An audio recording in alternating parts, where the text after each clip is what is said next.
पिछले 200 सालों में रेलवे ने पूरी दुनिया में अपना जाल बिछाया है। आज हम रेलवे के बिना जीने की सोच भी नहीं सकते। वहाँ पर दुनिया के किसी भी ट्रेन ड्राइवर को भेज दो तो उसके रोंगटे खड़े हो जाएंगे। इंडिया से लेकर जापान तक, पेरू से लेकर फिलीपींस तक, सबसे मुश्किल हालातों में सबसे शानदार इंजीनियरिंग। ये रेलवे इंजीनियरिंग की बहुत बड़ी अचीवमेंट थी। हाईटेक से लेकर होममेड तक, पहले लेफ्ट पांव और फिर राइट पांव से करना है। Incredible journeys and extraordinary lives. Sir ठंड से हो रही है, तेरे से हमारे जाड़ा सा लग रहा है, सर इस मारे। आइए देखते हैं दुनिया की 10 एक्सट्रीम रेलवेज। नंबर 9 पर है पेरू। ट्रेन चलाने के लिए इससे ज्यादा खतरनाक जगह और कोई नहीं हो सकती।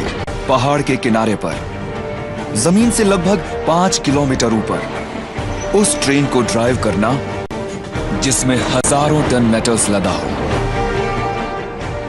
अगर यहाँ पर एक्सीडेंट हो जाए, डिरेलमेंट हो जाए, तो क्लिफ से नीचे गिरने का, माउंटेन से नीचे गिरने का खतरा हो जाएगा। इसके लिए कंट्रोल और उससे भी ज्यादा हिम्मत की जरूरत होती है। यहाँ पर दुनिया के किसी भी ट्रेन ड्राइवर को भेज दो तो उसके रोंगटे खड़े हो जाएंगे इस जगह को देखकर। द फेरोकैरियल सेंट्रल एंडीनो, दुनिया का सबसे खतरनाक ढलान वाला ट्रैक। द अल्टीप्लानो, पेरू, एक खुला मैदानी इलाका जहां पर बिछा हुआ है दुनिया का सबसे ऊंचा रेलवे ट्रैक। ये ट्रेन 2450 टन लेड, जिंक और सिल्वर से लदी हुई है, जिसे देश की सबसे बड़ी माइन से लाया गया है।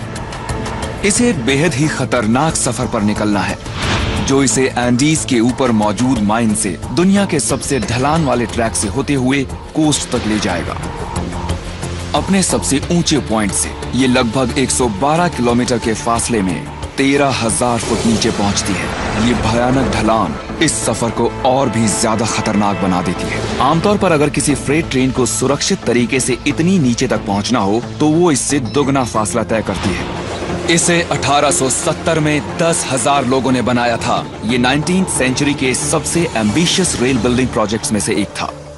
ये रेलवे इंसानों की सबसे बड़ी इंजीनियरिंग अचीवमेंट्स में से एक है। ये पर्सनली मुझसे जुड़ा है क्योंकि मेरे एंसेस्टर हेनरी मेग्स इसे बनाने वाले इंजीनियर्स में शामिल थे। ये आइडिया वाकई कमाल है कि सबसे ऊंचे पहाड़ी इलाकों में इस तरह की रेल लाइंस को बिछाया जाए, वो भी 19th सेंचुरी में। ये वाकई में कमाल है। वो इंजीनियर सच में काबिले तारीफ हैं, जिन्होंने वहाँ पर रेलवे ट्रैक बिछा दिया जहाँ पर सड़कें तक नहीं थी। चट्टानों के सामने से, पहाड़ों के अंदर से, घाटियों के ऊपर से वो ट्रैक को बिछाते रहे। और आज तब के बने ढलान वाले ट्रैक पर माल से भरी भारी ट्रेन्स को चलाने का काम सिर्फ डैनियल गार्सिया जैसे स्किल्ड ड्राइवर्स ही कर सकते हैं। इस ट्रेन को ढलान से नीचे ले जाने के लिए बहुत हिम्मत चाहिए, बहुत हौसला चाहिए और साथ ही आपका पूरा फोकस चाहिए, क्योंकि अगर आपका थोड़ा सा भी ध्यान भटके तो आपकी जान जा सकती है। लेकिन डैनियल सिर्फ पुराने पत्थर नहीं लेकर जा रहे। इनके पीछे के वैगन्स में लेड भरा है। यहाँ सिग्नल्स और सेफ्टी बैरियर्स ना के बराबर हैं, जिससे रिस्क और बढ़ जाता है। इसलिए यहाँ पर सबसे जरूरी होता है ट्रेन को कंट्रोल में रखना। एक कार को ढलान पर ड्राइव करने की बात अलग होती है, पर ट्रेन का वजन बहुत ज्यादा होता है। जरा सोचिए, 2,500 टन भारी माल। ये जो पीछे भारी सामान होता है, ये इंजन को आगे धकेलता है। ये पूरा सफर ब्रेक्स का खेल होता है और इसमें होती है 4 तरह की ब्रेक्स, और साथ ही इनके पास होता है एक 3,900 हॉर्स पावर का डीजल इंजन, जो अपनी पावर से भारी वैगन्स को पीछे रोक के रखता है। ज्यादा धीरे होने पर ब्रेक्स चल भी सकती हैं, ज्यादा तेज होने पर ट्रेन पटरी से उतर सकती है। पर ये रेलवे पेरुवियन इकोनॉमी की जान है। जो मिनरल्स ये ले जाते हैं वो पेरू के एक्सपोर्ट्स का 60% हिस्सा है, और इसलिए ये जरूरी होता है कि हर ट्रिप में ज्यादा से ज्यादा माल ले जाएं। और ज्यादा वजन का मतलब डैनियल के लिए ज्यादा खतरा और इनकी वाइफ के लिए ज्यादा चिंता। 15 घंटों के लंबे और दिल दहला देने वाले सफर के बाद ये ट्रेन आखिरकार अपने कीमती माल के साथ पहाड़ के नीचे पहुंच चुकी है, जो कि डैनियल की फैमिली के लिए खुशखबरी है। नंबर 8 पर है न्यूयॉर्क सिटी के बिल्कुल बीच में मौजूद दुनिया का सबसे बड़ा सीक्रेट, मैनहट्टन। और इसके बीच है एक बेहद ही मशहूर रेलवे स्टेशन, ग्रैंड सेंट्रल। इसके नीचे छिपा है एक गहरा राज, एक ऐसा रेलवे ट्रैक जो ग्रिड पर नहीं है। जहां पर हम इस वक्त हैं, ये ट्रैक और प्लेटफॉर्म एरिया है। ये कुछ भी एग्जिस्ट नहीं करता है। इसकी लोकेशन के बारे में सिर्फ कुछ ही लोग जानते हैं। जरा सोचिए, स्टेशन के नीचे एक सीक्रेट प्लेटफॉर्म, लगता है जेम्स बॉन्ड मूवी का कोई सीन है।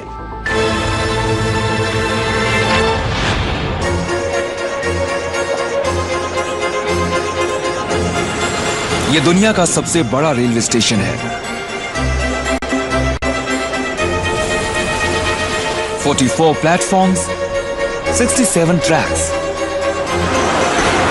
और हर रोज 7.5 लाख लोगों का आना जाना।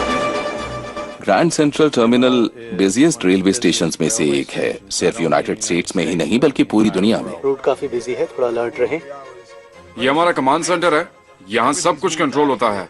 आप मानेंगे नहीं, हम हर 54 सेकंड में प्लेटफॉर्म से एक ट्रेन चलाते हैं। 2 मिनट और। आपकी ट्रेन 11:04 पर 108 ट्रैक स्टैमफोर्ड लाइन पर आएगी। इंफॉर्मेशन डेस्क पर स्टाफ हर 1 घंटे में 1000 सवालों के जवाब देता है। बहुत काम होता है पर हमें अच्छा लगता है। We love what we do। चलिए अब हम चलते हैं नंबर 7 के लिए, Asia, Thailand, the world's strangest.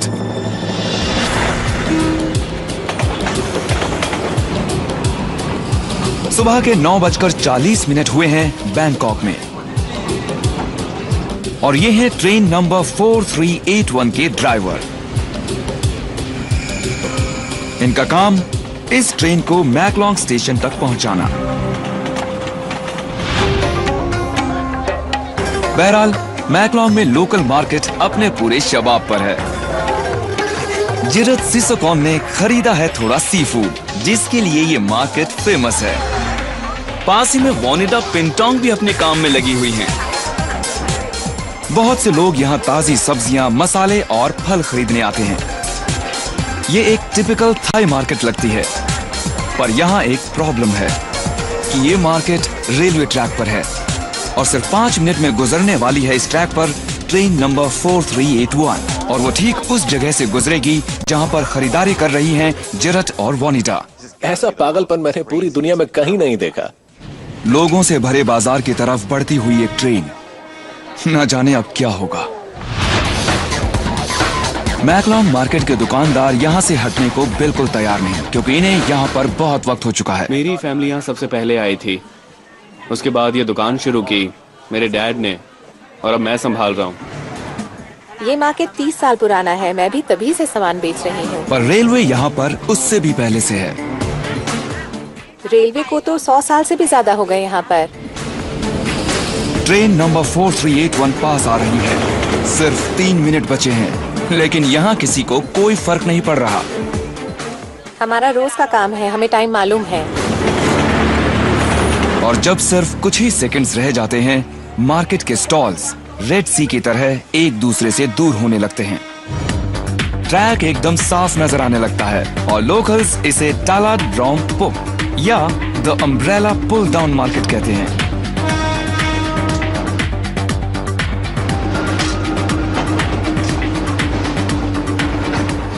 मुझे वहाँ के दुकानदारों और खरीदारों का तरीका बहुत अजीब और अच्छा लगता है। उनके लिए ये बहुत ही आम सी बात है। उनके लिए ट्रेन आने में अभी सिर्फ 15 सेकंड्स बचे हैं और वो बिल्कुल परवाह नहीं करते। अपना सामान उठाया, पैसे दिए और ट्रेन के आने से ठीक पहले वो वहाँ से हट जाते हैं। ट्रेन दिन में 8 बार इन स्टॉल्स को लगभग छू कर निकलती है और ट्रेन के जाते ही ट्रैक फिर से ढक जाता है। स्टॉल्स अपनी जगह वापस आ जाते हैं और चीजों को खरीदने बेचने का सिलसिला फिर शुरू हो जाता है। मैंने दुनिया में बहुत अजीब अजीब तरह की ट्रेन्स को देखा है, पर इस जगह की बात ही कुछ और है। फॉरेनर्स को ये जगह अजीब लगती है, पर मुझे नहीं, क्योंकि मुझे तो यहाँ रहने की आदत हो गई है। मैं कभी भी इस इलाके से बाहर नहीं गई हूँ, पर मुझे नहीं लगता है कि इसमें कुछ भी अजीब है। नॉर्मल है ये। भाई अजीब का तो पता नहीं, लेकिन ना ये ट्रेन रुकने वाली हैं और ना ये दुकानदार झुकने वाले हैं। अब नंबर 6 के लिए हम दुनिया की सबसे भरी हुई ट्रेन में चढ़ने के लिए इंडिया जा रहे हैं।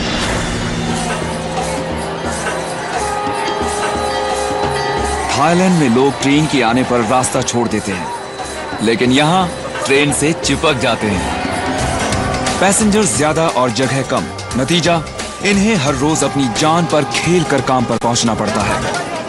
इंडिया की ट्रेन्स में इतनी भीड़ होती है कि आप सोच भी नहीं सकते। लोग छोटी से छोटी चीज को पकड़कर लटक जाते हैं, छत पर चढ़ जाते हैं। अजीब सा नजारा होता है। और इसी वजह से हर रोज लगभग 40 लोगों की जान जाती है। दिल्ली की ट्रेन, दुनिया का सबसे भीड़ भाड़ वाला सफर।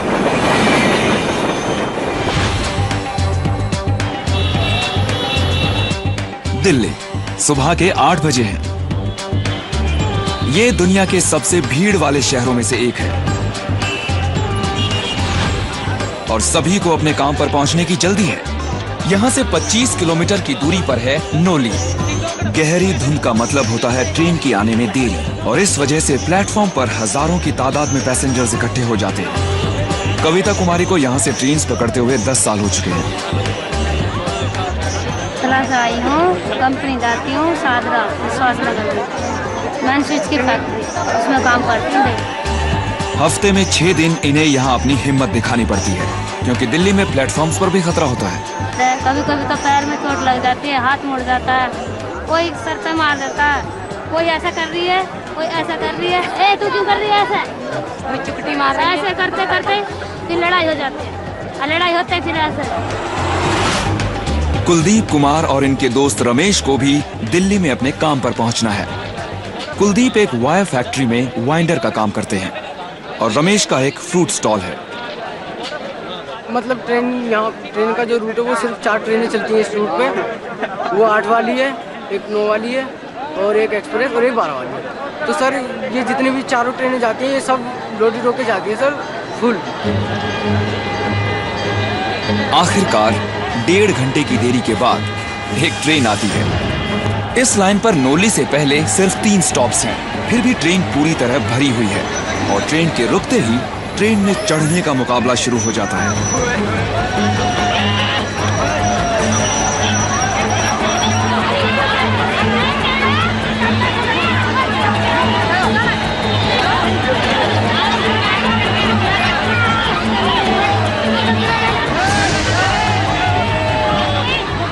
आखिरकार कविता ने राहत की सांस ली, क्योंकि वो लेडीज कोच में चढ़ने में कामयाब रही। जब भीड़ का फायदा उठाकर लेडीज के साथ बदतमीजी के बहुत सारे मामले सामने आने लगे, तो ट्रेन कंपनी ने इस तरह के कोचेस को तैयार किया। अब लेडीज तो जैसे तैसे लेडीज कोच में चढ़ जाती हैं, लेकिन कुलदीप और रमेश की मुश्किलों का क्या? इन्हें अपनाना होगा कोई और तरीका। ये कोशिश करेंगे ट्रेन की छत पर चढ़ने की, लेकिन इस ट्रेन में 1 इंच भी जगह नहीं है। सर इस हमारे हम इसमें नहीं चढ़ पा रहे थे, वो किस तरह हो रहा है, हमें अपनी जान का खतरा है। सर ठंड से हो रही है, तेरे से हमारे जाना सा लग रहा है सर इस हमारे। अब इनके पास अगली ट्रेन का इंतजार करने के सिवा और कोई चारा नहीं, क्योंकि किसी भी और तरीके से सफर करना बहुत महंगा पड़ता है। फिर अदरवाइज यहाँ से इसका रोज का पर डे जाना आना इसमें आदत पड़ गई, क्योंकि ऑटो वगैरह से जाते 6000 इनकी सैलरी, मिनिमम 1500 रुपए ऑटो वगैरह में देंगे, तो ये खाएंगे क्या, बचाएंगे क्या, क्योंकि इन्हें अपने घर भी देना है, वहाँ भी इन्हें बहुत कुछ संभालना है। ट्रेन्स इस शहर की लाइफलाइन है। इंडिया में पैसेंजर ट्रेन्स की बहुत ज्यादा अहमियत है। इंडिया एक हाईली पॉपुलेटेड कंट्री है और अपने बेसिक ट्रांसपोर्ट के लिए अपने रेलवे नेटवर्क पर काफी डिपेंड करता है। ये ट्रेन्स लाखों लोगों को उनकी मंजिल तक पहुंचाती हैं, पर अब ये नेटवर्क अपने ब्रेकिंग पॉइंट पर पहुंच चुका है।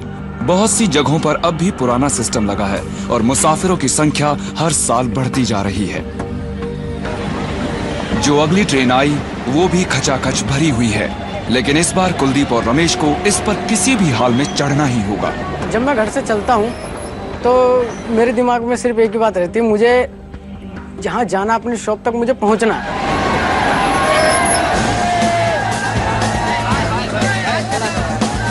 इस बार इन्हें छत पर चढ़ने से कोई नहीं रोक पाएगा। घर वाले डांटते हैं अंदर जाइयो, फिर को ये कर दूंगे वो कर दूंगी, अंदर जाइए लुटक में जी क्या करे, बहुत सारी पब्लिक। ये सफर कमजोर दिल वालों के लिए नहीं है। ट्रेन के बाहर लटकना ये तो पागलपन ही कहा जाएगा। आपका हाथ फिसला नहीं कि आपकी जिंदगी खत्म हो जाएगी। बहुत सारे लोग इंडिया में इसी तरह से मरते हैं। छत पे खड़े होना सफर को थोड़ा मजेदार लेकिन बहुत ज्यादा खतरनाक बना देता है। मतलब यही उम्मीद करते हैं कि आगे चल के थोड़ी राहत मिल जाए हमें, तो हमें इन चीज़ों का वो सहारा न लेना पड़े, अपना आराम से आएं, आराम से जाएं, बस यही उम्मीद है। तो आखिरकार कुलदीप, रमेश और कविता अपने काम पर पहुंच गए हैं, देर से ही सही लेकिन सही सलामत। कुछ ही देर बाद एक और ट्रेन आएगी और इंडियन रेलवे नेटवर्क दुनिया की सबसे ओवरक्राउडेड ट्रेन्स मुसाफिरों को उनकी मंजिल तक पहुंचाती रहेंगी। स्विस एल्प्स में ये है train versus snow. Be careful, आगे काफी बर्फ है। यहाँ पर ट्रेन चलाने का मतलब होता है लगातार कुदरत से मुकाबला करना। पिछले 100 सालों में स्विस इंजीनियर्स ने ऐसी हैरत अंगेज मशीनें बनाई हैं जिनसे ट्रेन हर मौसम में चल पाती है। ये हैं उनकी सबसे नई बेमिसाल स्नो फाइटिंग ट्रेन्स। यूं समझिए कि आपके होम स्नो ब्लोअर को 100 गुना बड़ा कर दिया गया है। द बर्नीना लाइन, खतरनाक बर्फ का असरदार सोल्यूशन।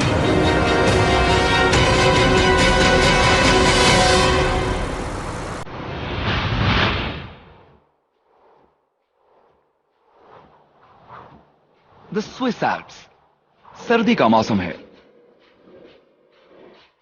यहां पर एक बेमिसाल रेलवे है जो स्कीयर्स और टूरिस्ट्स को स्की रिजॉर्ट्स तक पहुंचाता है।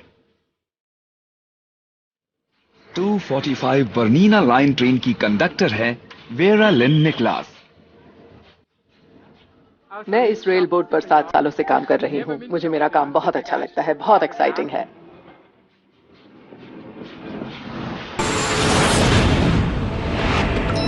बर्नीना लाइन इटली के टिरानो से शुरू होती है और यूरोप के सबसे ऊंचे पहाड़ों तक जाती है। यहाँ पर सर्दियों में 700 मीटर से ऊपर जमीन पर बर्फ जम जाती है। ये लाइन 2250 मीटर की ऊंचाई तक पहुंचती है और सेंट मरिट्स के स्की रिजॉर्ट पर जाकर खत्म होती है। लोग यहाँ इस बर्फ के लिए ही आते हैं, पर ये वेरा लिन और इनकी ट्रेन के लिए मुसीबत है। हमें लगता है कि ट्रेन बर्फ को धकेलते हुए आगे बढ़ती होगी, पर ऐसा नहीं होता। बर्फ धीरे धीरे इंजन के आगे जमा होती जाती है और इतनी भारी हो जाती है कि फिर इंजन ट्रेन को आगे नहीं धकेल पाता और उस बर्फ को हटाना जरूरी होता है। ये जगह यूरोप का हाईएस्ट पास है और यूरोप के सबसे ज्यादा बर्फीले इलाकों में से एक है। पिछले 100 सालों से स्विस ने इस रेलवे को चला रखा है। टोक्यो, सुबह 7 बजे लाखों लोग शहर में आते हैं। दुनिया के इस सबसे बड़े शहर में ही दुनिया का सबसे बिजी रेलवे स्टेशन भी है। ट्रेन आती है। आप जापानीज ट्रेन को देखकर अपनी घड़ी सेट कर सकते हैं। अगर वो 5 सेकंड लेट हो तो हैरानी की बात होगी। ऐसा कभी नहीं होता। पर यहां भी एक प्रॉब्लम है। जब ट्रेन आती हैं तो वो पहले से ही भरी होती हैं।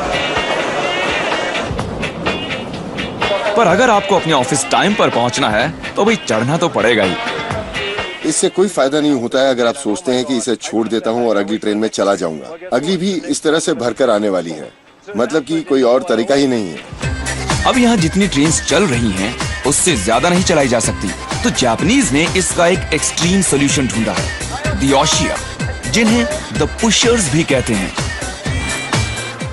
यहाँ पर सबसे ज्यादा जरूरी होता है टाइम टेबल को फॉलो करना, और इसके लिए कुछ लोगों की हेल्प भी ली जाती है जिन्होंने व्हाइट ग्लव्स पहने होते हैं। वो पैसेंजर्स को धक्का देकर ट्रेन के अंदर डालते हैं ताकि डोर्स बंद हो सके और ट्रेन आगे बढ़ सके।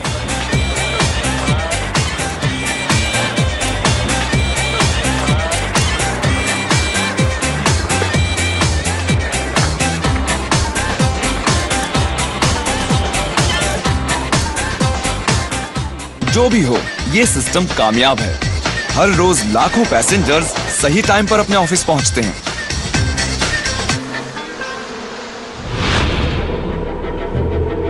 इंडिया, ये है world's most exposed.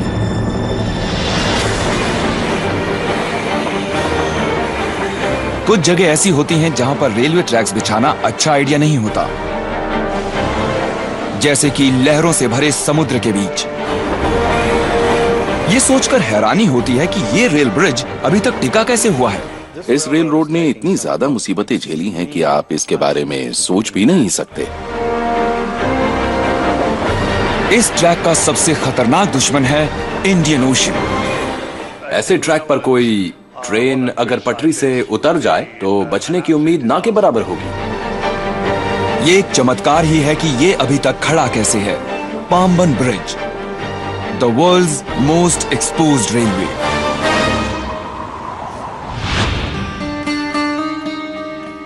South India, Chennai से जरा सा साउथ में पाम्बन ब्रिज और तबाही के बीच खड़ी है ये मेंटेनेंस टीम। इनका मिशन, चाहे कुछ भी हो जाए, ब्रिज से ट्रेन्स गुजरती रहनी चाहिए। ये अपने काम पर जा रहे हैं, कई सौ मीटर अंदर समुद्र के बीच में। सिर्फ 1 मीटर चौड़ा और लगभग 2.5 किलोमीटर लंबा ये रेलवे ट्रैक पैसेंजर्स और सामान को रामेश्वरम आइलैंड और मेनलैंड के बीच लाता ले जाता है। इसके नीचे बहता है इंडियन ओशन। इसकी पोजीशन ऐसी है कि पाम्बन ब्रिज और इस पर काम करने वाले लोगों पर हमेशा खतरा मंडराता रहता है। न सेफ्टी बैरियर्स, न रोप्स और ना ही लाइफ जैकेट्स। एजे अशोक कुमार इन हालातों में यहाँ हर रोज काम करते हैं। यहाँ किसी तरह की गलती की कोई गुंजाइश नहीं है। इस ट्रैक पर काम करना बहुत मुश्किल होता है। थोड़ा सा पैर फिसला और 100% डेथ। हवा भी बहुत जोर की चलती है, कई लोग मर चुके हैं। यहाँ पर इस तरह बहुत गहरा है ये पानी, जो भी इसमें गिरता है वो मर जाता है क्योंकि हवा बॉडी को समुद्र की तरफ धकेलती है। इस लोहे के ब्रिज का सबसे बड़ा दुश्मन है जंग। इसको बहुत कुछ झेलना पड़ता है, तेज हवाएं, लहरें, salt water, air pollution, highly corrosive elements. इसलिए इसे ठीक रखने के लिए बहुत ज्यादा मेंटेनेंस की जरूरत पड़ती है। इसको जंग से बचाने के लिए अशोक हर रोज इस ट्रैक के सबसे ज्यादा जंग वाले हिस्से को उखाड़ते हैं और पेंट से सील कर देते हैं। लेकिन यहाँ पर इन्हें सिर्फ अपना पैर फिसलने की चिंता ही नहीं होती, क्योंकि जिस वक्त ये क्रू यहाँ पर काम कर रहा होता है, इस पर से ट्रेन्स गुजरती रहती हैं और उस वक्त सबसे पास वाला सेफ्टी प्लेटफॉर्म 30 मीटर की दूरी पर हो सकता है। ये इंडियन रेलवे सिस्टम के इतिहास की एक बेहद अहम कड़ी है और इसीलिए इतनी कोशिश की जाती है इसको ठीक रखने की और अगर कुछ हो जाए तो इसे रिपेयर करने की भी। लेकिन ये मेंटेनेंस टीम ज्यादा कुछ नहीं कर पाती जब कुदरत अपना असली रंग दिखाती है, क्योंकि ये है एक साइक्लोन कंट्री।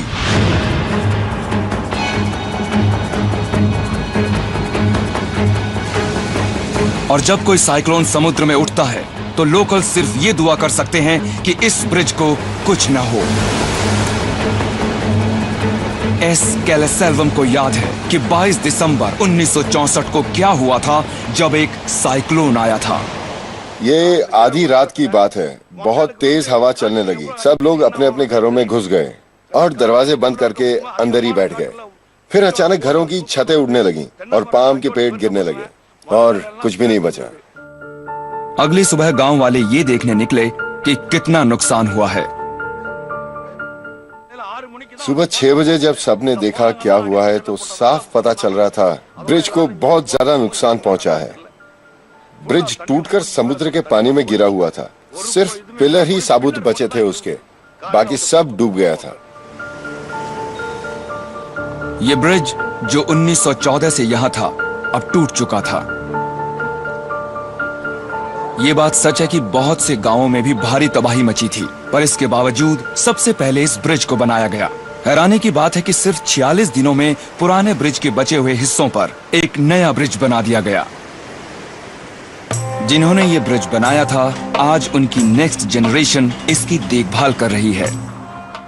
ये सच में काबिले तारीफ की बात है कि ये रेलवे अब भी इस्तेमाल होता है। ये एक सबूत है इस बात का कि जिन इंजीनियर्स ने इसे बनवाया था वो सच में कमाल के लोग थे और जो इसे मेंटेन कर रहे हैं वो भी कुछ कम नहीं है। आज का दिन अच्छा रहा। कल ये फिर से यहाँ वापस आएंगे और अपने इस खतरनाक काम में जुट जाएंगे।